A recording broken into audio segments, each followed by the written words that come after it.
नमस्कार फ्रेंड्स। नाम सामने स्क्रीन पर दिख रहा है, कई लोग अच्छी तरह जान भी गए होंगे। शैलेश सदावत, केमिस्ट्री के best award teacher as well as career guidance expert. आज हम लोग डिस्कस कर रहे हैं जो सबके माइंड में होता है एक क्यूरियोसिटी कि इंडिया का कौन सा एग्ज़ाम है जो सबसे टफ एग्ज़ाम होता है, उसके बारे में हम लोग बात करना चाह रहे हैं। इसमें सबका ओपिनियन अलग अलग हो सकता है क्योंकि जो जिस फील्ड में रहता है वो अपने फील्ड को सबसे टफ मानता है। बट हम लोग कई सारे फैक्ट के बेसिस पे चेक करेंगे कि इंडिया का एग्ज़ाम कौन सा है जो सबसे टफ कैटेगरी में काउंट होगा। तो यहाँ पर मैं अपने कुछ प्रैक्टिकल एनालिसिस के बेसिस पे अपने आइडियाज़ और विचार पेश कर रहा हूँ आपके सामने। हो सकता है कि आप में से कई लोगों को लगे कि नहीं ऐसा नहीं, ऐसा होना चाहिए था। तो वो कोई डिस्कशन या डिस्प्यूट वाला पॉइंट नहीं है, सबका अपना अपना आइडिया होता है। तो जी हाँ, अब हम चालू करते हैं कि इंडिया के सबसे कठिन एग्जाम्स कौन कौन से हैं। कोई कहेगा आईआईटी है, कोई कहेगा यूपीएससी है, कोई कहेगा कि दूसरा कोई एग्जाम है। देखते हैं। तो इसके एनालिसिस के लिए मैंने कुछ पैरामीटर्स सेलेक्ट किए। पहला पैरामीटर, कितनी सीट्स हैं और उनको एग्जाम फेस करने वाले बच्चे कितने होते हैं, उस पैरामीटर से हम देख रहे हैं। मतलब पर सीट कितने बच्चे उस एग्जाम में शामिल होने जा रहे हैं। तो हमारा पहला पैरामीटर बच्चों ये है। तो अगर इसके बेसिस पे देखें तो कहानी कुछ और ही निकल के आती है। आईआईटी या यूपीएससी इस लिस्ट में थोड़ा नीचे हो जाते हैं। दूसरे एग्जाम है जिनके बारे में बच्चों को बहुत ज़्यादा इंफॉर्मेशन नहीं होती, वो काफ़ी ऊपर होते हैं। देखिएगा, अगर हम बात करें तो यहां पर नंबर ऑफ सीट्स पर सीट फाइट के हिसाब से नेशनल टैलेंट सर्च एग्जामिनेशन, जिसे हम लोग बोलते हैं एनटीएससी, ये शायद इंडिया का सबसे टफ एग्जाम काउंट होता है। पेपर का लेवल नहीं है, हम पर सीट फाइट कर रहे हैं। तो माइंड इट, पर सीट फाइट में एनटीएससी और एनडीए के एग्जाम्स हैं जिसमें लगभग एक सीट पे 1200 बच्चों का ही रेशो रहता है। लगभग इसलिए कि यहाँ 12 लाख की जगह 13 लाख होने में टाइम नहीं लगता, यहाँ पर 4.5 की जगह 4 लाख होने में भी टाइम नहीं लगता। और ये सीट्स यहाँ पर एनडीए की वेरी करती है हर साल, 10, 20, 50, 350 भी होती है तो 450 भी हो सकती है। तो इसलिए ये रेशो थोड़ा बहुत वेरी कर सकता है। डिस्कशन और डिस्प्यूट का मैटर नहीं है, हमें राउंड ऑफ करके वैल्यूज देखनी है। तो एनडीए एनटीएससी, उसके बाद आता है यूपीएससी। जी हाँ, आईएएस आईपीएस बनने वाला जो एग्जाम होता है कि आप किस रास्ते से आईएएस आईपीएस बनते हैं, उस एग्जाम की सीट्स होती हैं इंडिया में एवरेज 800 से 900 पर ईयर। और एग्जाम देने वाले बच्चे होते हैं लगभग 8 से 10 लाख। मैंने एवरेज निकाल के लिखा है। तो 1000 बच्चों के साथ एक सीट शेयर होती है। मीन्स 1000 में से केवल एक ही बच्चा वहाँ फाइनली निकल पाता है। इसी तरह से सीडीएस, डिफेंस का एनडीए की ही कैटेगरी का एक और एग्जाम है ग्रेजुएशन लेवल में। उसमें भी आप देख रहे हैं 400 सीट्स के लिए लगभग 4 लाख बच्चा एग्जाम देता है।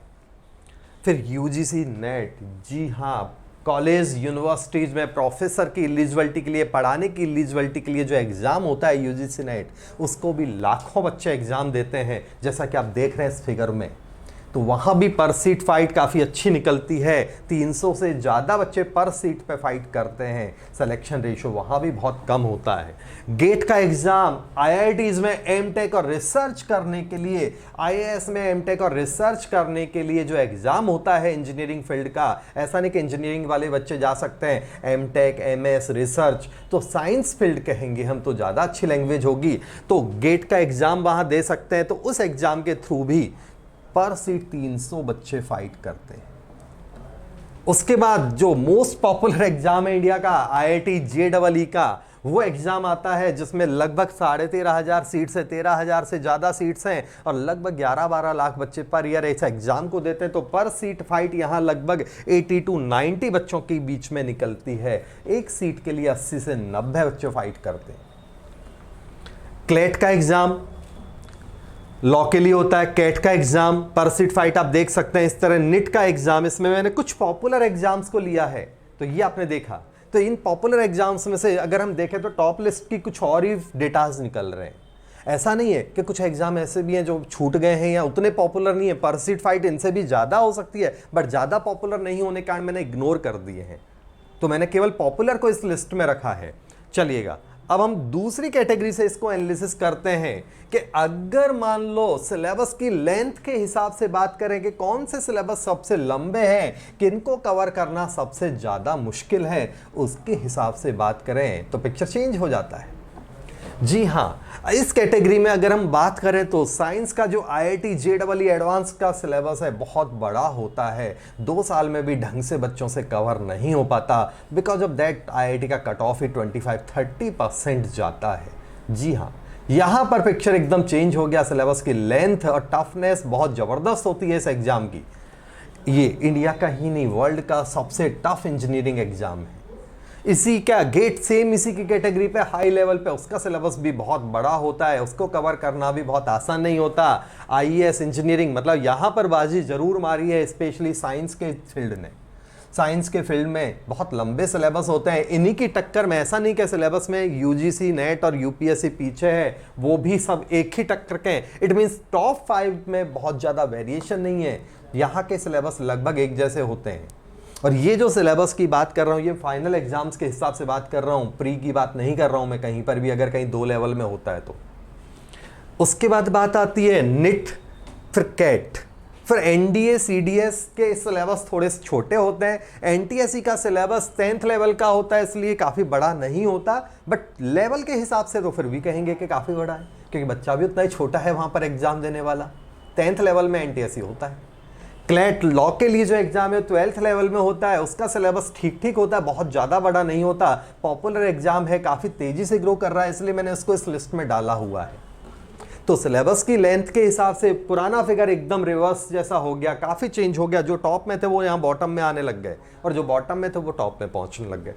देखते हैं इसके बाद फाइनली कि भाई कौन सा एग्जाम इंडिया में सबसे हार्ड है। इन सारे और भी डिफरेंट पैरामीटर्स हैं, अब उन पैरामीटर्स को डिस्कस करने के वजह हम फाइनली पॉइंट टू पॉइंट बात करके अपने टॉपिक को बाइंड अप करते हैं। हमने देखा नंबर ऑफ स्टूडेंट किसी में बहुत ज़्यादा है, किसी में कंपेयर कम है, बट इससे कोई फ़र्क नहीं पड़ता, बिकॉज नंबर ऑफ स्टूडेंट्स जो होते हैं उससे कोई फ़ायदा नहीं है। ज़्यादा भीड़ कर रहे हैं तो वो तो उस एग्ज़ाम को कंडक्ट करवा रहे हैं, एग्जाम को ऑर्गेनाइज कराने वाली बॉडी कहलाते हैं। एग्जाम उनके लिए नहीं होता, एग्जाम केवल उन बच्चों के लिए होता है जो रियल में मेहनत करके जा रहे हैं। मींस अगर किसी एग्जाम में 1 लाख बच्चे बैठ रहे हैं तो डेफिनेटली 80,000 बच्चे मिनिमम ऐसे होंगे हर एग्जाम में, जो केवल फीस भरते हैं, उस ऑर्गेनाइजेशन को चलाते हैं और एग्जाम कंडक्ट कराने के लिए फंड इकट्ठा करवाते हैं।